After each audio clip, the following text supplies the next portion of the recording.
하나님 말씀 보겠습니다. 누가복음 11장 37절에서 52절까지의 말씀입니다. 신약성서 누가복음 11장 37절에서 52절까지의 말씀입니다.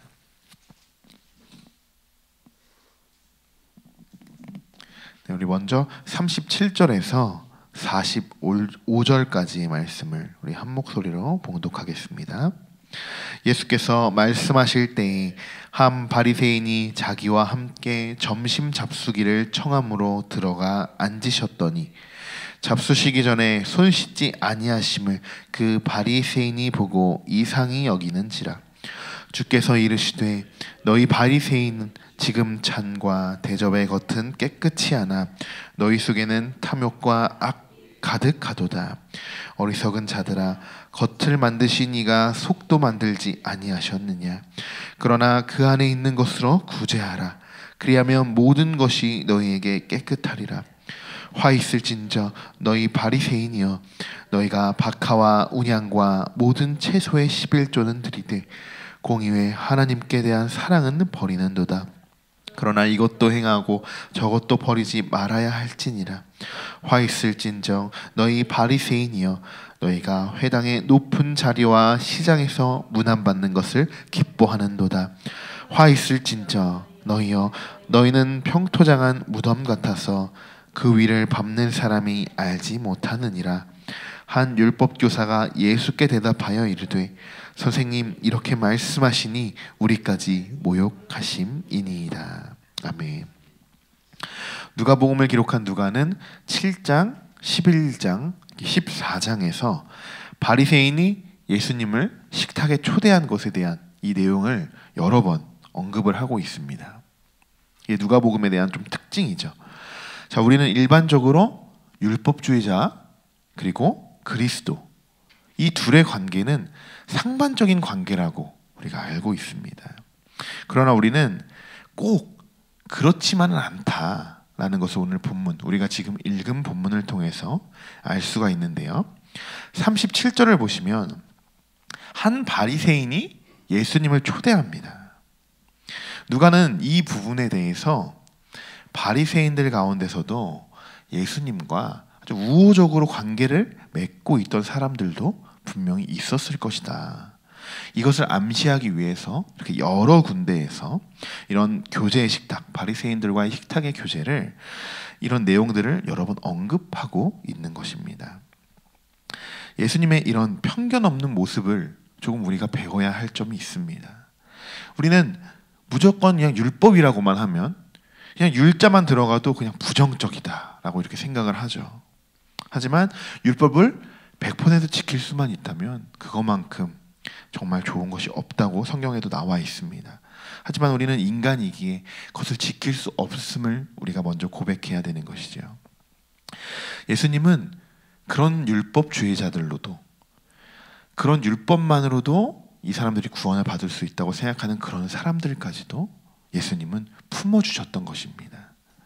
하지만 예수님은 그들을 품어주고 또 이해만 해주시는 데에서 끝나지는 않습니다. 자, 그들의 잘못된 율법적인 행동에 대해서는 따끔하게 혼을 내기도 하시는 분이시죠. 자, 유대인들은 식사 전에 종교적인 예식행위를 합니다. 그것이 오늘 나와 있듯이 손을 씻거나 손을 물에 적시는 그런 장로들의 전통이 있었습니다. 그런데 예수님은 그런 전통을 따르지 않으셨고, 이런 모습을 옆에서 지켜본 이 바리새인이 예수님을 이상하게 여겼습니다. 공동 번역에는 이런 장면을 보고 바리새인이 깜짝 놀랐다, 이렇게 번역을 했습니다. 예수님은 자기를 이상하게 바라보는 그 바리새인의 시선을 분명히 느꼈을 것입니다. 그리고 그때부터 예수님은 바리새인들의 문제점에 대해서 하나 둘씩 문제를 제기하고 계십니다. 자, 어떤 지적들이 있었는지 우리 한번 살펴보겠습니다. 39절에 보면 잔과 대접의 겉은 깨끗이 하나 너희 속에는 탐욕과 악독이 가득하도다. 그것을 우리에게 한번 비춰보시면 우리의 겉과 속은 어떠한지 우리가 한번 살펴볼 수 있겠죠. 그리고 40절을 보시면 어리석은 자들아 겉을 만드시니가 속도 만들지 아니하겠느냐. 우리가 나를 지으신 이가 누구인지 우리가 돌아봐야 될 시기인 것 같습니다. 41절에는 구제하라. 구제가 빠질 수가 없죠. 그리고 11조는 들이되 하나님의 사랑은 버리는도다.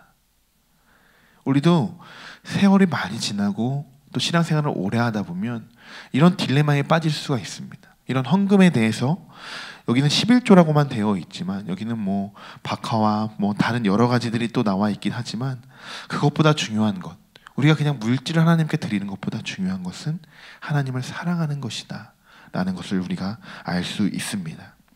그리고 43절에 높은 자리와 시장에서 문안받는 것을 기뻐하는도다. 예수님은 섬기러 오셨죠. 이 땅에. 우리 또한 누군가에게 대접을 받기보다, 인정을 받기보다 우리가 먼저 인정해주고 섬겨주는 우리가 되었으면 좋겠습니다. 44절에 너희는 평토장한 무덤 같아서 그 위를 밟는 사람이 알지 못하느니라. 이것은 그 안에 보이는 그 무덤이 어떠한 무덤인지 전혀 알아차리지 못하고 그냥 자기들이 행한 행위가 어떠한 행위인지 잘 모른다라는 그런 뜻입니다. 바리새인은 아직 한마디도 하지 않은 상황입니다.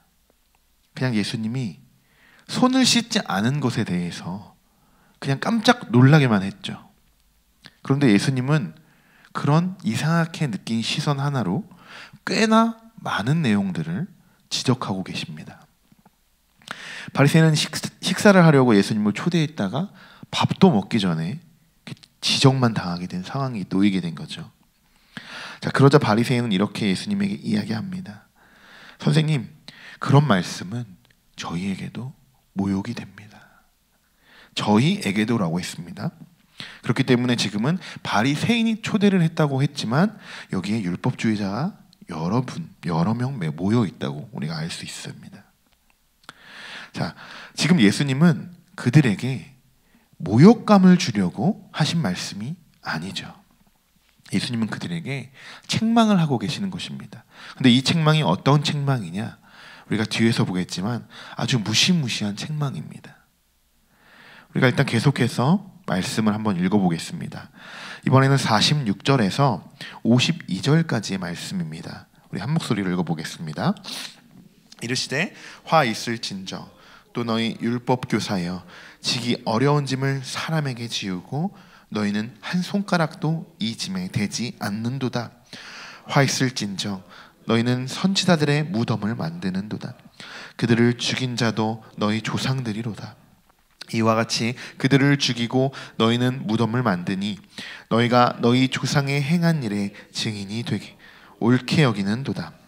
그러므로 하나님의 지혜가 일렀으되 내가 선지자와 사도들을 그들에게 보내리니 그 중에 더럿은 죽이며 또 박해하리라 하였느니라.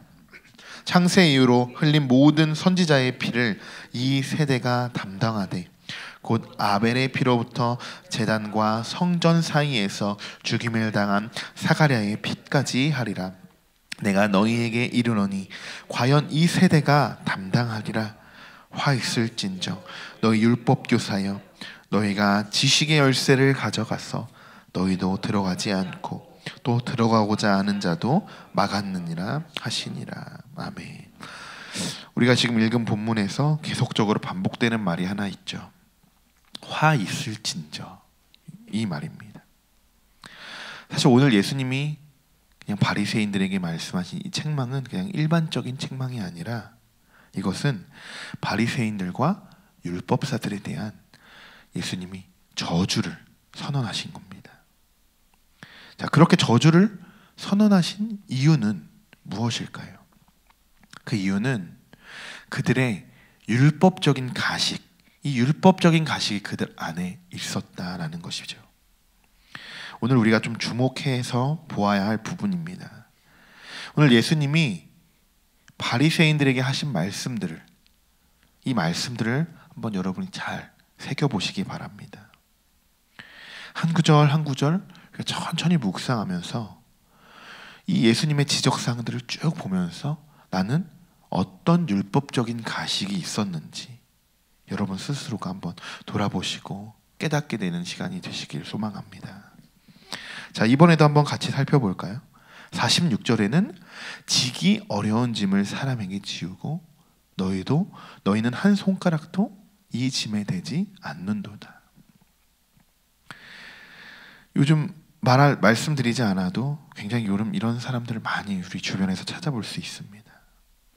47절에는 선지자들의 무덤을 만드는도다. 그들을 죽인 자도 너희 조상들이로다. 이와 같이 그들을 죽이고 너희는 무덤을 만드니 너희가 너희 조상의 행한 일의 증인이 되어 옳게 여기는도다. 자, 이 47절과 48절은 죽은 선지자들에 대해서 이게 존경하고 또 기념하는 행위들, 이런 것들을 지적하신 것입니다. 또 49절과 51절까지의 말씀에는 죽이고 박해하고 피를 흘린다, 뭐 이런 여러 단어들이 나오게 되는데, 이 부분은 좀 신학적으로 깊이 있게 좀 들어가야 될 부분이지만 그냥 오늘 간단히 말씀드리면 결론적으로는 보복에 대한 갈망을 이야기하고 있다, 그런 뜻입니다. 그리고 마지막의 말씀이죠. 52절에는 너희가 지식의 열쇠를 가져가서 너희도 들어가지 않고 또 들어가고자 하는 자도 막았느니라. 오늘은 정말 너무나도 무서운 예수님의 모습을 우리가 보고 있는 것 같습니다.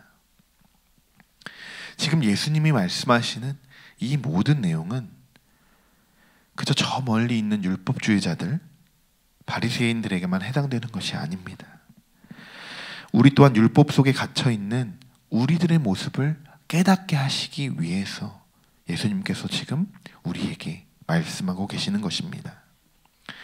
오늘 예수님이 바리새인에게 지적하신 내용들을 쭉 우리가 살펴보면 좀 어떤 느낌이 드셨나요? 그리고 어떤 지적이 여러분의 마음속에 제일 찔림이 있으셨나요? 저는 말씀을 묵상하면서 오늘 특별히 바리새인들의 관점에서 한번 묵상을 해보게 되었습니다. 근데 37절에서 57절까지의 말씀, 52절까지의 말씀 중에 두 구절만을 제외하고 다 예수님의 지적사항들이었습니다. 굉장히 많은 분량의 구절들이라는 것이죠.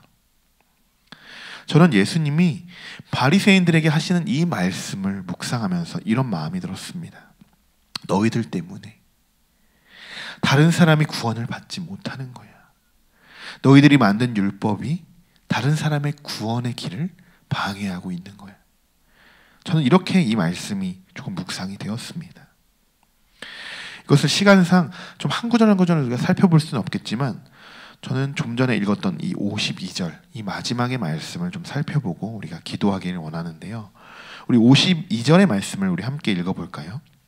화 있을진저 너희 율법교사여, 너희가 지식의 열쇠를 가져가서 너희도 들어가지 않고 또 들어가고자 하는 자도 막았느니라 하시니라. 아멘. 오늘 예수님이 하신 말씀 중에 또 하나의 중요한 포인트는 바로 이 말씀이라고 생각이 되어집니다. 지식의 열쇠를 가져가서 너희도 들어가지 않고 또 들어가는 사람도 못 들어가게 너희가 막고 있다. 율법이 지금 구원이라는 발목을 잡고 있는 것입니다. 율법 때문에 구원을 받을 수 없는 상황에 놓이게 된 것입니다. 이게 율법주의의 아주 위험한 위험성입니다. 여러분, 우리도 이 부분을 절대 가볍게 여겨서는 안 됩니다. 우리의 잘못된 이 율법적인 신앙관에서 우리도 누군가에게 구원의 길을 방해할 수 있다. 그렇다는 이야기입니다. 그래서 우리는 기도해야 하는 것입니다.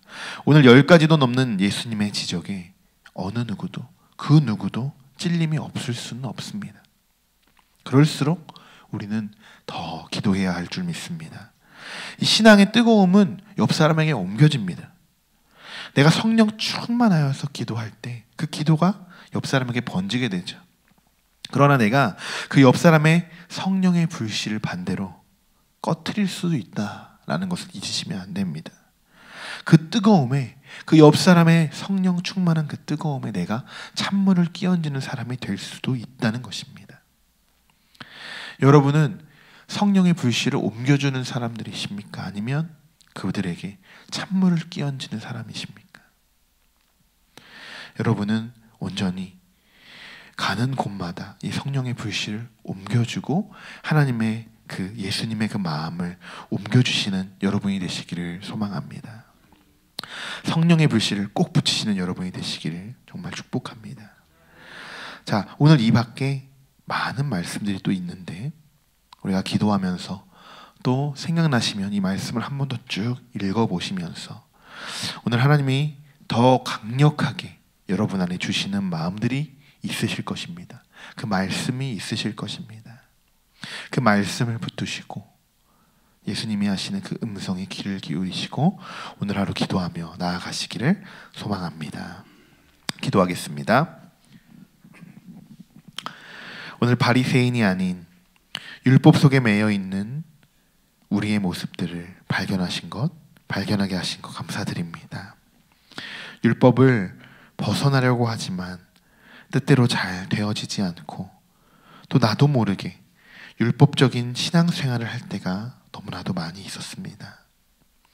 오늘 예수님의 그 지적에 조금의 찔림이라도 있었다면 회개하게 하시고 다시 뜨거운 신앙을 이어갈 수 있도록 인도하여 주옵소서. 또한 가식적인 신앙생활을 하지 않도록 우리의 영혼을 지켜주시고 나의 신앙이 다른 사람의 구원의 길을 막고 있는 것은 아닌지 한번 돌아보게 하셔서 오직 성령의 뜨거움만을 전달하는 주의 귀한 자녀가 될 수 있도록 인도하여 주옵소서. 율법적인 바리새인이 아닌 십자가의 복음을 전달하는 그 십자가의 전달자가 되기를 원합니다. 이 모든 말씀 우리 주 예수 그리스도의 이름으로 기도합니다. 아멘.